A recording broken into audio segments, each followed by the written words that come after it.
So if you look at like this isn't gonna be on quantum numbers, okay? I'm gonna make this, I'm gonna make this red, sorry. Boom, all right. Quantum numbers. Okay.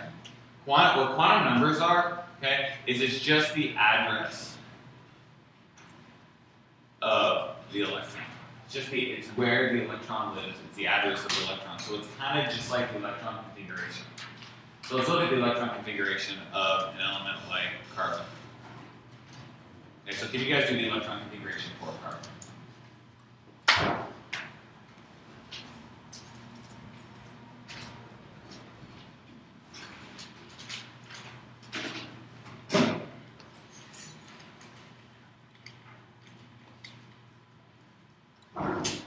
All right, 1s2, 2s2, 2p, 2.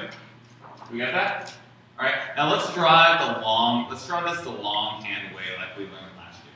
Okay. So how many subshells does S have? Do you guys remember? Remember how we draw S like that? Okay. And you guys remember P? How many? 3. And what about D? 5. So we'll just do S and P for right now. So if we did 1s2, what do we put inside here? Arrows? Okay, so the first one goes up, and the second one goes down. And these arrows are electrons. And this refers to its spin. Okay, this is spin up, and this is spin down. 2s and 2p, I'm going to put the first one up, and where am I going to put the second one? Am I going to put it right next to it, or am I going to put it right here? Okay, just like dots, right? I'm going to go 1, 1, like that. So let's pick any one electron, and let's give it we're going to give it what it's called its quantum numbers, but we're going to do it conceptually first. Okay, so let's take this electron, and let's give all the different things we can say about it. Okay. We can say that this electron is in the second energy level because of that 2 right there. That make sense? Okay. We can say that it's in the p orbital. Is that okay? And we can say that it's in the first of 3 subshells. Right there. And what does it spin? Up or down? Up or down? Sorry, it's up. You just answered my question. So it is spin up. So it's in the second energy level. It's in the p orbital. It's in the first of 3 subshells, and it's spin up. Right? That is the conceptual idea of it. So how the hell does this relate to quantum numbers? Okay, so let me show you how it relates to it. Energy level. Okay, equals N. N can be 1, 2, 3, 4, so forth. So this one was in the second energy level. Okay? Alright. Orbital equals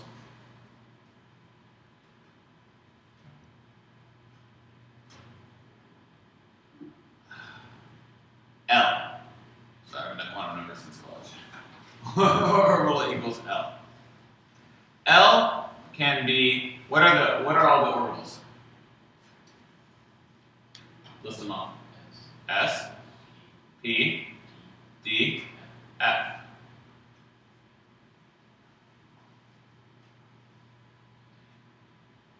And this is 0, this is 1, this is 2, this is 3.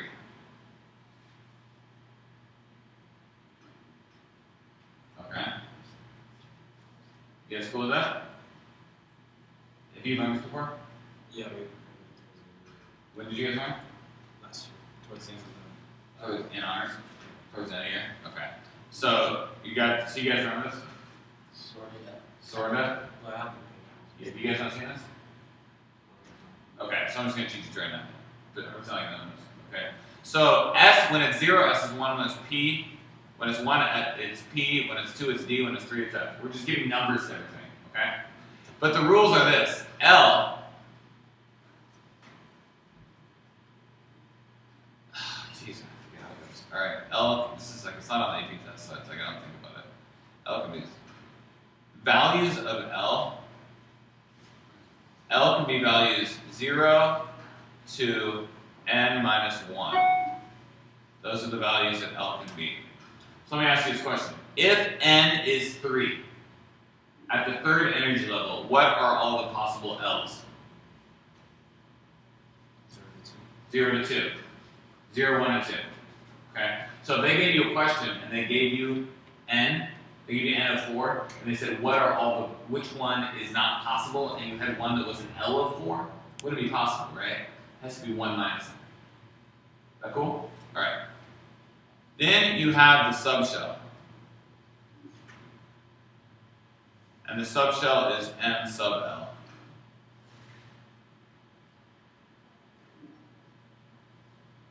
And the subshell always assumes the values negative L to positive L. That's what the subshell is. Okay, so these are rules. And the last thing we then have is the spin, and the spin is m sub s, and that's always either up, which we say plus 1/2 because it's half of the shell, or down, which is minus 1/2. Alright? So you got all those things written down? We're going to do some practice now that you have it written down. And then I'm going to show you kind of what it means. But actually, let's look at a situation here. What is the L for P? L for P is 1. Then what are all the M sub L's? If these are the L's, what are the M sub L's for P? Right here. It goes from negative L to positive L. So what would the M sub L's would be? Negative 1, 0, 1. See that? Okay, you know what those are? Those are these. Negative 1, 0, 1. See that? So if you had a P of 1, it's got 3 subshells because it goes negative 1, 0, 1. You see that? Watch how it works for D. How many subshells does D have? 5. So 1, 2, 3, 4, 5. What is the L for D? 2. So the M sub L's start at what? Negative 2, negative 1, 0, 1, 2. See that? It gives you the number of subshells automatically. Okay? So here's the way these questions are framed. I'm going to erase this right now, and hopefully you guys have this all written down. Okay. So here's the way it'd be framed. If I gave you something where I said n equals 3, you guys give me all possible values of L.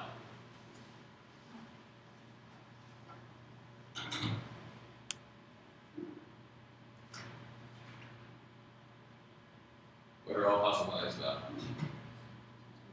0, 1, 2. Because L is equal to 0 to n minus 1. So all possible values of L are 0, 1, 2. This is meaningless crap. I can't believe it's in your book. Alright, what are all the possibilities of M sub L?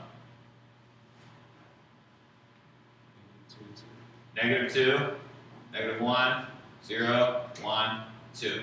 And M sub S is either plus 1/2 or minus 1/2. So what they're going to do is they're going to give you probably a combination of quantum numbers, and they're going to ask you if it's possible. So I'm going to give you 2 sets, and you tell me which one's possible and which one's not possible. Okay? So here's set 1. I'm going to give you N, L, and M sub L. And in set 2, I'm going to give you N, L, and M sub L. Okay? So this one is going to be 1, 1, 0, and this one is going to be 2, 1, negative 1. So, you guys look at this, and which one of them is possible and which one of them is not possible.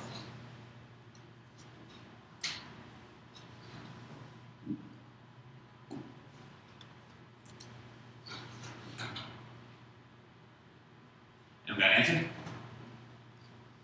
Set 2 is Which one's right? set 2. Yeah, set 2 is correct. Why is set 1 incorrect? N and L can't be the same. Okay? And if you look on the periodic table, the first energy level, what's the only orbital?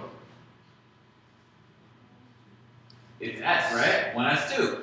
This is saying, remember L, this is saying that you have a P in the first energy level, which we know is not true. Okay? Let's look at another example like this, but I'm going to mix up something else. But what you should be seeing right now, guys, is it's just a number game with this. It's not a big deal. Okay? So set 1 is going to be N, L, M sub L, and here I'm going to have 2, 0, negative 3, and here I'm going to have 3, 2, 1. You guys just identify which one will be correct. Which one will be correct. So which set is correct? Second one's correct, right? These values could be anywhere from 0, 1, or 2. 2 falls in that, so we're good. This value could be anywhere from negative 2 to negative 1 to 0 to 1 to 2. 1 falls in that, so we're good. This could be anywhere from 0 to 1. 0 falls in that, we're good. And this has to be anywhere from negative L, right? So the only thing for this one that it could be is 0. Because what we're saying right here is we're saying that we have an s orbital, right? So we have an s orbital in the second energy level. Is it possible to have an s orbital in the second energy level? Hell yeah, right? And s has only how many subshells? S has 1 subshell. So that's why L is 0. Think about it like a basketball or a sphere. If L is a sphere, there's only one orientation it can be. That's why it's got 1 subshell. P is like a dumbbell shape, so you can put it in the X, Y, Z, and that's why there's 3 possible ones. Right? So that's, now could I have an N of 2 and an L of 1? Is that possible? Why is it possible? There's a P, right? This is for P. And at the second energy level, I have a P. And if this was 1, this would be negative 1, 0, 1 for the M sub L's. And it works out nicely. Yeah. No room until 0. The what? There's no room for 1 until 0. Yeah. So let's draw that right here. Let's make a little chart. So we're going to call it orbital, and we're going to call it L. Wait, so is it the same for P and P too? Like,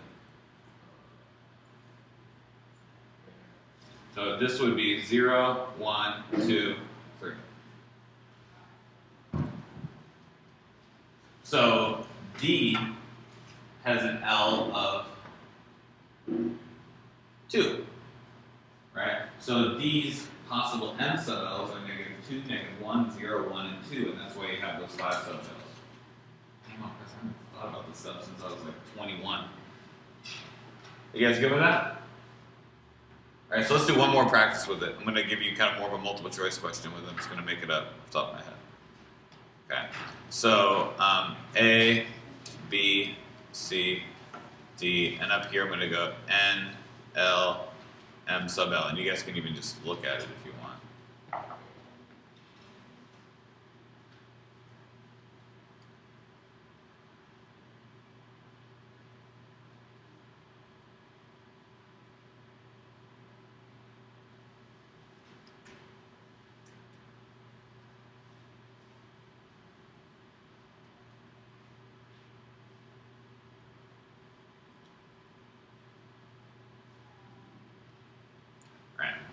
So which one of these is false?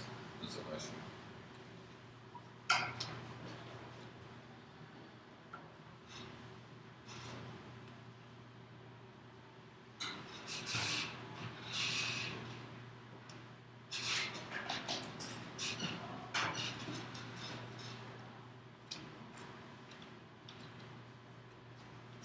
Can you tell me a quantum number question? Alright, what's the right answer, guys? Which one's false? C is false. What are the possible values of L if n is 3? 0, 1, 2. There is no 3 there, right? So this is false. Is it possible to have an s orbital in the fourth energy level? Yeah, okay. See it? They all do. All they are is they're big ass s orbitals. They're huge because they're really far away. That's all. And then the m sub L is 0 because there's only one subset. That is all fun. I mean, even this is all there is to quantum numbers. Absolutely nothing else. So now let's backtrack. Let's go back to the initial example and see if we can backtrack and define everything now in a more intelligent way. Okay? And then we're going to do Eugene's got a practice problem for us to do. So let's go back and look at our initial carbon again. And we said that this was really like this.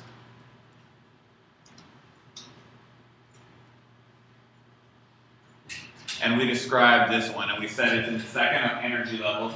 We said it's in a p orbital, and it's in the first of 3 subshells, and it's spin up. Let's go through and let's redo all that quantum number setup. Okay? So let's give the 4 quantum numbers for this, or its address. What's the n for that electron? The n equals 2. What's the L for that electron? What is that? Let's go back and make sure we SPDF 0, 1, 2, 3. What's P? 1. So L is 1. Okay? What's M sub L? -1. Because this is -1, 0, 1. And what is M sub S? Plus 1/2. So there is no other electron in all of carbon that has the same set of those 4 quantum numbers. What if you had this electron here? Let's say we had that down one. Okay? Is that down one going to have the same n? Same L?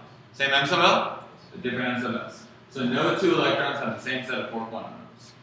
So I want you guys just to write that down. No 2 electrons in an atom have the same set of 4 quantum numbers. So if you guys watch this last example that I did right now, look how we went full circle. We started off just explaining it conceptually, and now we worked ourselves right back to the quantum numbers. Is that good? Okay. Let's look. Did you guys do like wavelengths and frequencies and stuff last year?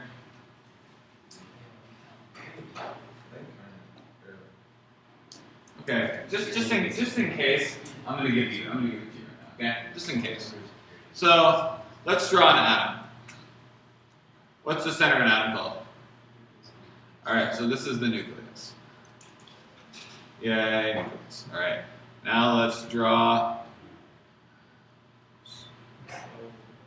the cell. It's the cell wall of us. So now we have the energy levels, right? Now, if you have an electron right here, and this electron right now, we're considering it in its ground state, what happens if you poke it or you hit it with some energy? It's going to jump up to its excited state. Okay, now this electron is in its excited state. Now, what happens when this electron falls back down?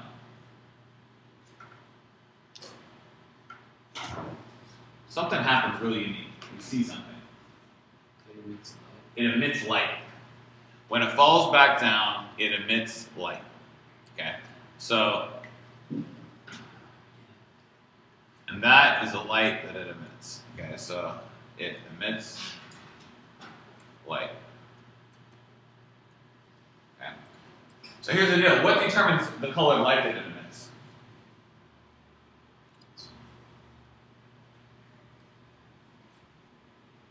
It is.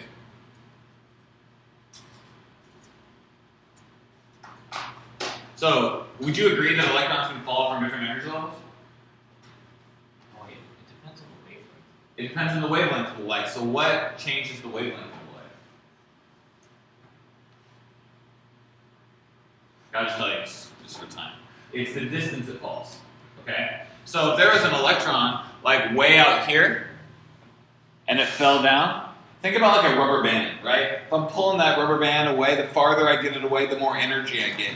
And then when I let it go, it's just going to hurt really bad, right? So if I pull an electron way out here and I let it go, we're going to get a different color. Okay? And that different color is going to be of a different wavelength.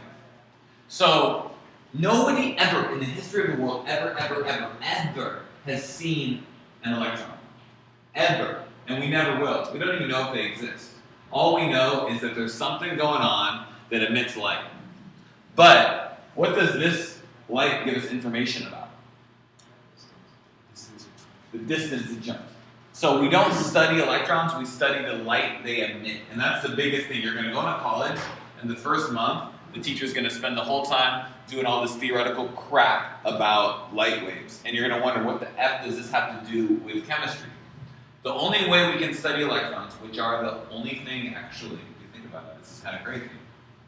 The only thing in our entire life, and this blows my mind when I think about it, the only thing I have ever seen or I have ever touched in my entire life are electrons. That's it. Nothing else. Because you're all made of pretty much just carbon, nitrogen, hydrogen, sulfur, and phosphorus, all of us. Those are atoms. They have electrons on the outside. When I touch your shoulder, when I touch this table, when I touch my head, when I touch this paperclip, all I'm touching are the outside of those atoms. They look different because they form different shapes and solids and stuff. But really, we've only hung out with one thing our whole life, electrons. We've only seen, touched, this is only electrons. That's it. So electrons then are hella important. That's all we'll ever see and we've ever seen. Other than in a nuclear bomb, we've seen the energy that can come out of the nucleus. So it's important to study them, but we can't study them, we can study the light they emit when they move. Feel me on that? That's why studying the wavelength is important. So let's then zoom in on this and let's study that a little bit. Let's develop a couple of equations that describes that. Okay. So I'm just going to give you a couple equations that describe it, and I really doubt that you'll be asked it, but why not? I don't want to leave you guys hanging. So let's go back to that light,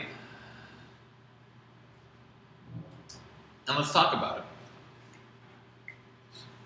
What do you think this distance here is called?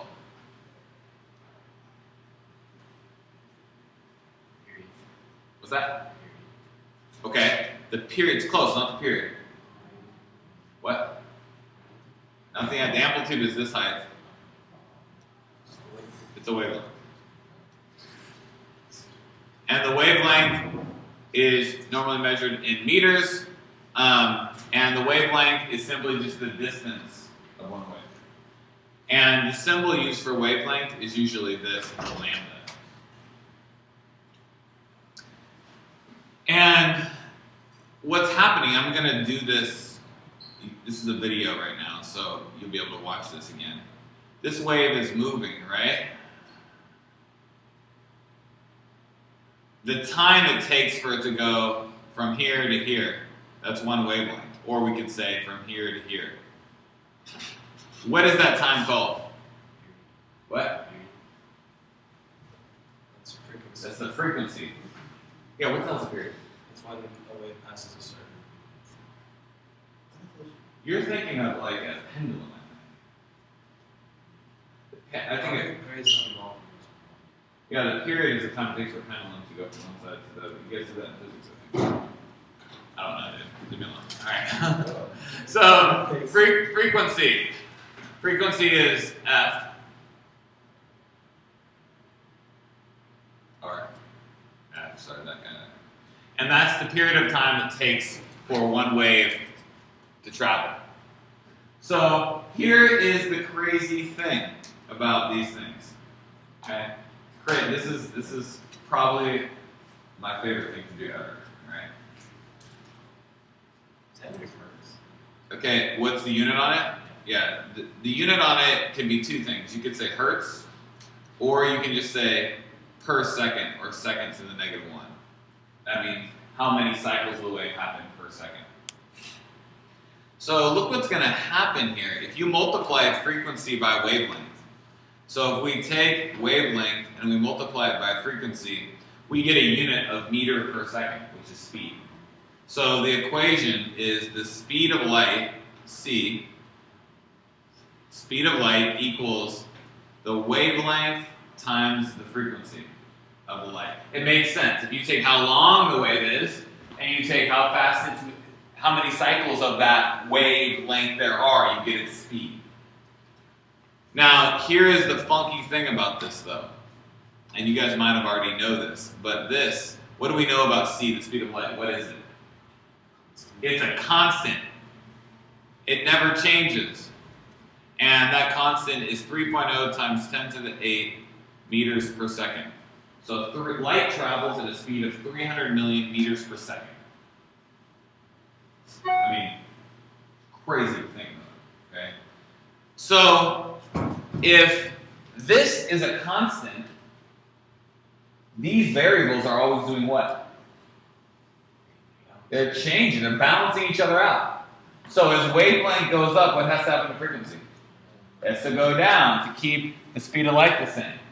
So when you think about like high energy wave, if you take like, you go to the dentist's office and they put that big ass lead thing on you, the X-rays are light waves. They're just out of the visible light spectrum, right? Those X-rays, are they moving faster than the light coming out of this LCD projector? No, they're not moving faster because it's a different type of light wave or electromagnetic radiation. Light is a generic term for electromagnetic radiation, okay? So like microwaves, radio waves, light waves, gamma rays, all that kind of crap, okay? They're all moving at the same speed. Then what's changing? Their wavelength or their frequency. Let me model it for you, okay? Microwaves are safe. They don't do shit to you. They're whatever. Excuse my French, internet world. Okay. They are just these big waves. The whole deal about standing in front of a microwave and being bad for you is fake. It's not. They're so big that those waves are going to hit you and they're just going to bounce off. Okay? So, here I'm a microwave.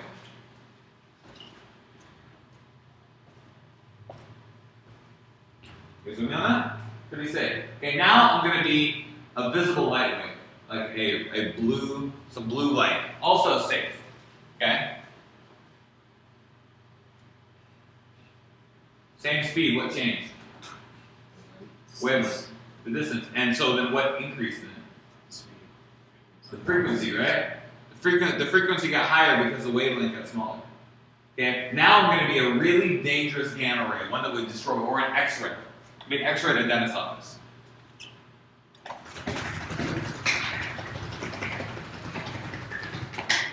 All right.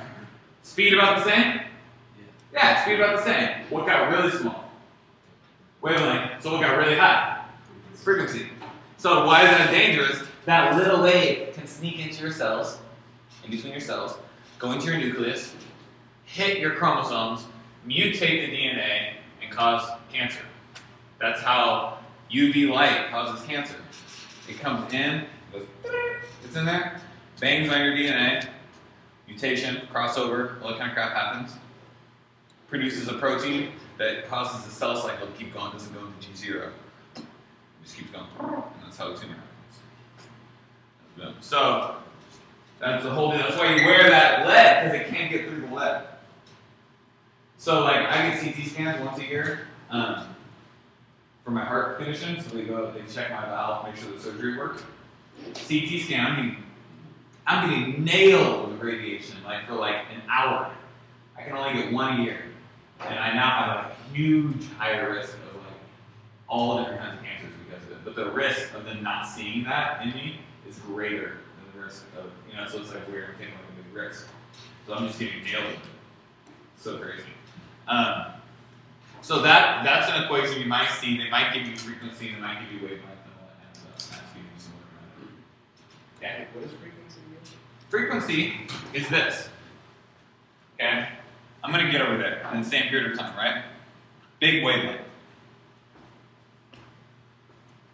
Okay? How frequent were those waves? There's about 3 waves. Right? Now, how frequent were the wavelengths? Pretty frequent, right? There was like 20. So it's the number of cycles per second.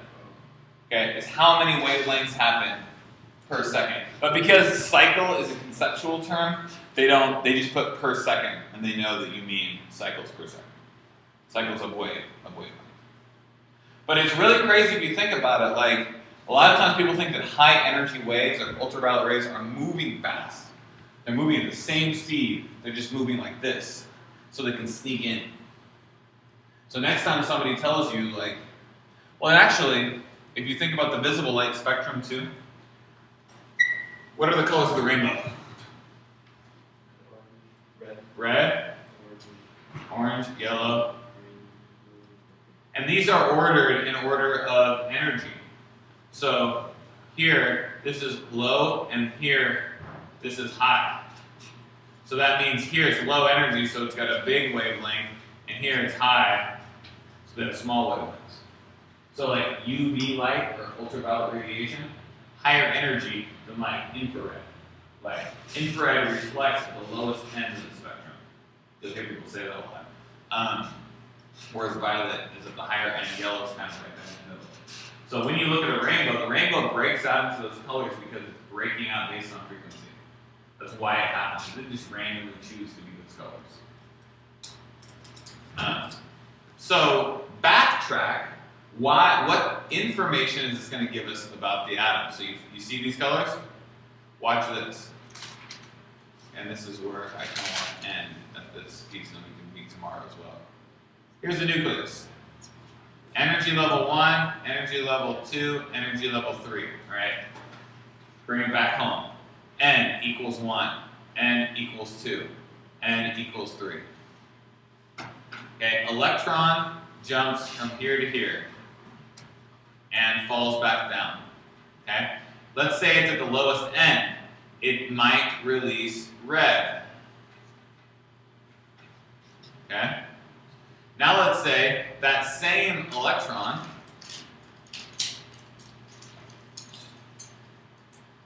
jumped up here and is going to come all the way, instead of down to here, it's going to come all the way down. Maybe that one releases violet. You guys see what I'm saying?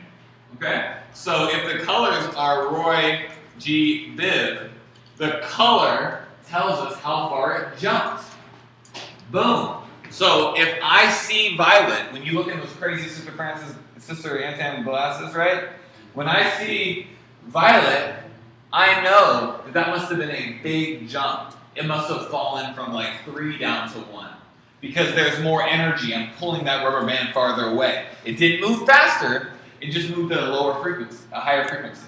If I see red or orange, I'm going to see something like that with a hydrogen atom a lot when you look at it. Because it's just going up to it's not going that far away from the nucleus. So when you start putting big ass atoms in machines that excite the electrons, you start seeing a lot of colors up here. Because those atoms have energy levels that are really far away. Okay?